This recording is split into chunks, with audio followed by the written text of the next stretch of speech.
Coucou tout le monde, j'espère que vous allez bien. Je vous retrouve aujourd'hui pour une vidéo jardin parce que c'est une de mes passions et que voilà, je voulais partager ça avec vous.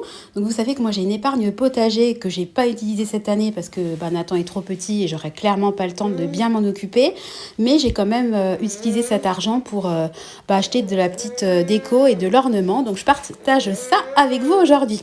Donc là, je vous montre mon basilic que j'ai acheté en même temps que le bouquet de fête des mères. Je trouve que c'est sympa, il est de deux couleurs, donc j'ai jamais essayé. On verra bien. Et puis je vous laisse avec la vidéo. C'est parti! Alors donc là, je l'ai tout simplement mis en terre dans un pot qui était vide, donc je l'ai rempoté pourvu que ça pousse. Je vous montre également les petites fleurs qui sont en pleine floraison au jardin. Donc là, c'est des gazanias, c'est super beau et ça résiste à la sécheresse. Donc c'est des fleurs qui, à mon avis, vont avoir du succès de plus en plus chaque année. Et puis après, il y a mes fameuses poches que j'ai achetées dans une pépinière à 10 km de chez nous avec des pétunias. Donc elles se portent super bien. Donc c'est un petit peu ma fierté du moment. Et puis une de mes grandes fiertés, évidemment, c'est les roses. Donc celles-là, je les adore. Elles ont un parfum un peu citronné. Donc au niveau de ma commande, j'en ai eu pour 21,48 € en sachant qu'il y avait des promotions. Donc j'ai eu un citronnier gratuit, donc un citronnier des 4 saisons, donc on verra ce que ça donne. Les frais de port étaient gratuits à partir de 19 € d'achat, donc j'ai passé ma commande chez Jacques Briand, je vous l'ai même pas dit. Donc j'ai commandé le 1er juin, j'ai été livrée le 6. Voilà, donc dans ma commande, il y avait ce fameux citronnier qui théoriquement vaut 39,99 € en promotion. Donc il est censé donner des fruits toute l'année. Donc écoutez, si je peux avoir des citrons en habitant en Bourgogne, que demande le peuple? Bon, après c'était gratuit, donc je me suis appliquée pour la plantation. Vous verrez ça après dans la vidéo, donc j'espère que ça va fonctionner. J'ai commandé également des lys Orient Pet chez Razad, je sais pas comment ça se prononce. Ils étaient eux aussi en promotion. Alors moi en fait je veux garnir absolument mon petit parterre de fleurs à l'entrée et je cherche des plantes qui poussent haut pour faire un effet massif et puis odorante parce que j'adore l'odeur des lys. Et j'ai également commandé un dahlia géant parce que pareil je veux mettre un peu de hauteur dans mes petits carrés sur le côté de la maison. Donc celui-là, à maturité, il monte à 2 mètres. Donc écoutez, on va essayer. J'ai planté ça, donc je vais vous montrer ça de toute façon dans la suite de la vidéo. Je fais juste une petite aparté cuisine parce que j'ai pas résisté. On passe au jardin, toujours accompagné de Simet. Quelle heure il est 8h51. Voilà, donc on a déjà fait les tomates farcies, il faut que je les cuise. Donc j'ai gardé la pulpe pour faire de la sauce. Je vais faire des spaghettis à l'ail et au basilic. Quitte à lancer le four, je me lance là dans une recette que j'ai vue de Cyril Lignac avec une recette d'invisible aux pommes. Sans beurre, sans huile, apparemment c'est top. J'avais énormément de tomates, donc j'en ai gardé pour faire une salade de tomates. Et puis j'ai nettoyé les petits radis. Voilà, donc Nathan comme d'habitude est toujours à côté de moi. Voilà, donc je termine ça et après je m'attaque au jardin. A tout de suite. Alors on se retrouve donc sur ma terrasse. Donc j'ai gardé le catalogue parce que dans le colis il y a un catalogue. Donc voilà, c'est vraiment un catalogue hyper classique. Voilà, il n'y a rien de sorcier. Donc entre ce qu'on voit dans le catalogue et la réalité, voilà où nous en sommes. Mais c'est normal, hein. Donc là, c'est le petit citronnier. Donc moi, je l'ai fait tremper. J'ai mis de l'eau au fond de la coupelle. Donc il n'y a plus du tout d'eau. Il a absorbé toute l'eau avant de le planter ce matin. Donc de toute façon, je mettrai de l'eau au fond quand j'aurai creusé le trou. Ensuite, donc là, ce sont les dahlias. Donc il y en a un. Donc vous voyez, à taille adulte, ça fera 80 cm de large et 2 mètres de haut, donc super contente. Et puis ensuite, donc là il y a les fameux lys, donc c'est des paquets de 2 et à taille adulte, voilà, donc ça fera 1 mètre. Donc j'ai réfléchi un peu à des endroits où je peux planter les bulbes, voilà. Donc moi en fait j'achète, vous savez que j'aime bien gérer mon budget et en fait j'adore le jardin, mais le jardin ça coûte hyper cher, donc tout ce qui est potager, etc. Bon, ça existe, des légumes perpétuels, je sais qu'il y a des poireaux perpétuels, il y a du céleri, c'est comme des vivaces, ça repousse tous les ans, les artichauts, la rhubarbe repousse, mais bon, tout ce qui est tomates, poivrons, courgettes, etc. Voilà, vous pouvez garder les graines, mais voilà, ça va pas repousser d'une année sur l'autre. Par contre au niveau de tout ce qui est ornement, j'essaie vraiment d'acheter des choses qui repoussent tous les ans. J'évite ce qu'on appelle les annuels, vous savez, des plantes qui ne durent qu'une saison.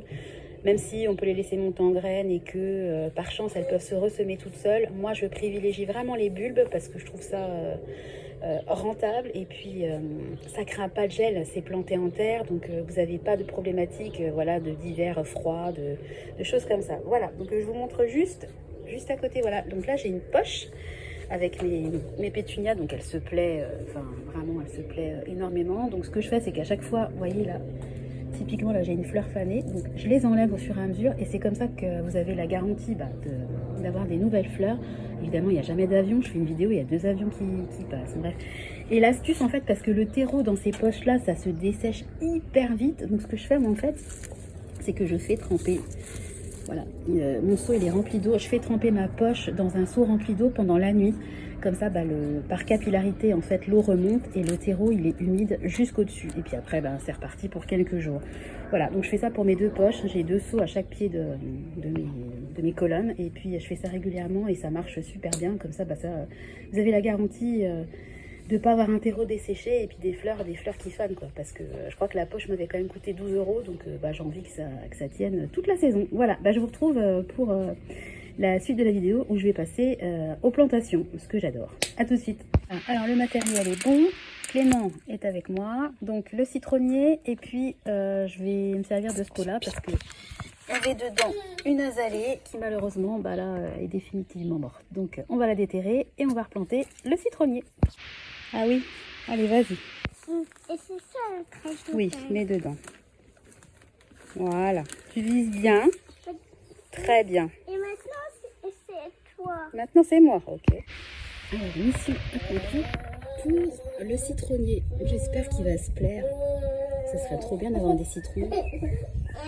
Allez, je vais voir Nathan. À tout à l'heure. Alors, donc là, on est dans une autre partie du jardin. Donc, j'ai une terrasse juste à côté. Donc, là, vous voyez le rosier qui est en fleurs.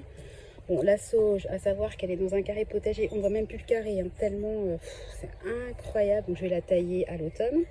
Et à côté du carré de sauge, j'ai un deuxième carré. Vous voyez l'état, elle est complètement friche, toutes les mauvaises herbes ont pris le pas dessus. Alors j'ai quand même des pois de senteur qui poussent, donc faut pas que je les arrache.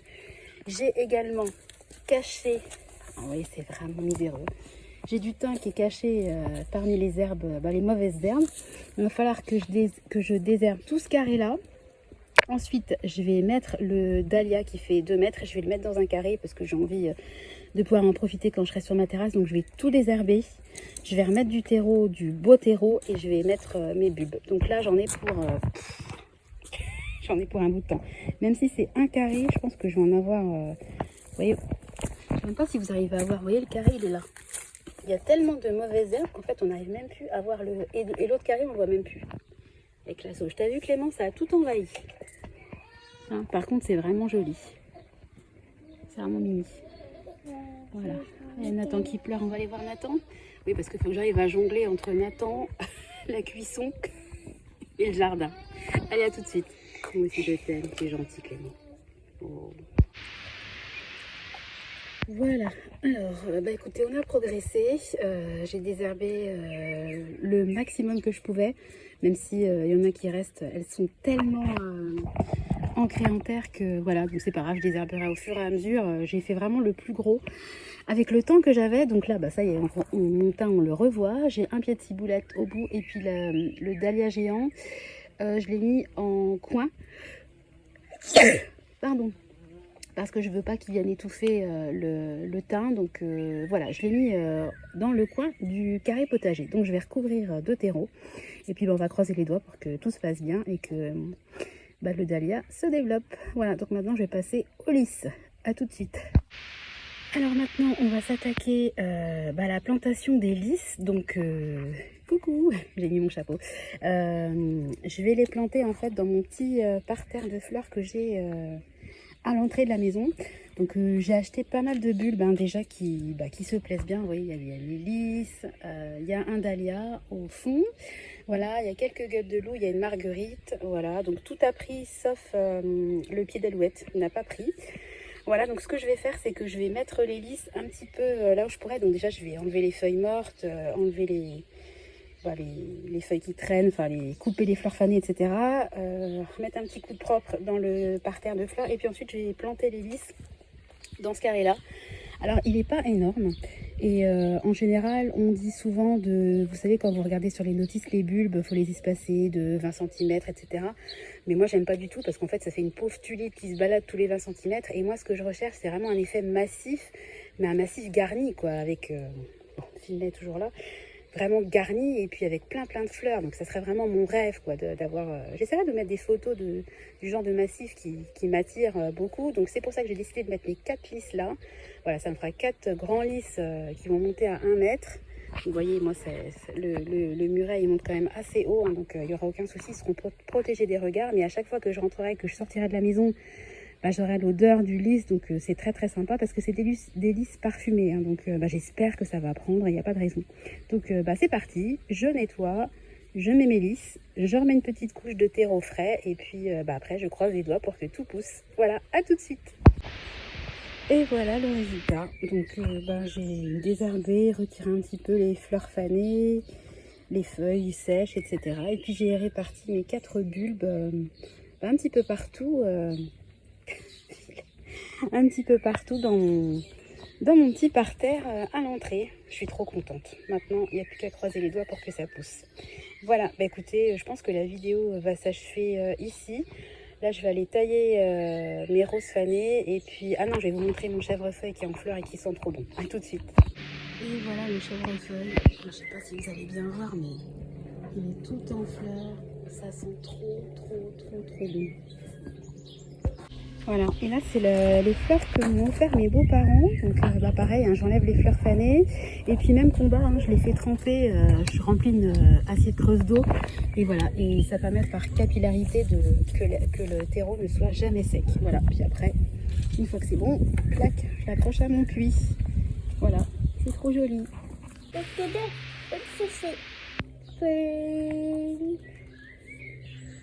Rose, bip, bip.